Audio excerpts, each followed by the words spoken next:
when I heard your age, by the way. I thought you were... What did you think? I was 45? No, I thought you were way younger. I thought you were like our age. Well, Like, really. you know what? I used to always be the youngest person ever, but now I'm kind of one of the grown-ups here. You used to go into every group and be the baby of the group. Yeah, and but then- I'm not anymore, and I'm like, what? Am I grown up now? I have to be. Whatever. Great. So I Yeah. want to ask you about the staging. I Yeah. think it is probably one of the best stagings I've ever seen at a national final. I think the concept of the box, because I feel like what a lot of Eurovision acts, they fall into the trap of doing choreography that's too demanding and that sacrifices the vocal. Yeah. But yours, it's the way you're able to move but still maintain the strong vocal, and you use the dancers in such an incredible way. It's honestly one of my favourite Eurovision performances of all time, and Thank it isn't you. even the final yet. Thank you. So, how did you get inspired to do that concept? Like some different stuff happened. I knew that I wanted to recreate the real vibe of going out and getting to the club and being there with the people that you can let go with, and not in like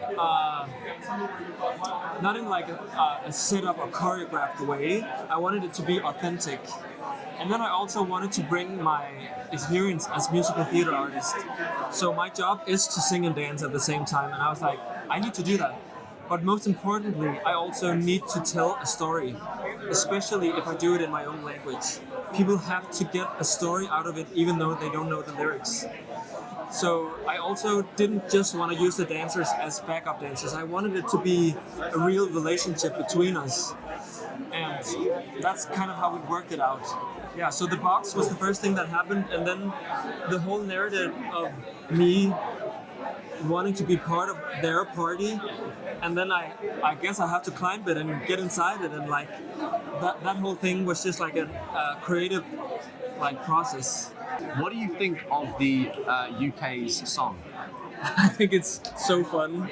I think it's so camp, and I think it is everything that Eurovision also is. You know, you need the camp songs. It's like I think it's like a fundamental part of Eurovision. Also, fun fact, it is actually 2 Danish people who have wrote the song that I know. So, you know, the Danish like media, they're like, so if Søren doesn't win, we still have a chance. So I love that. Oh, thank you so much. I need like a picture with you.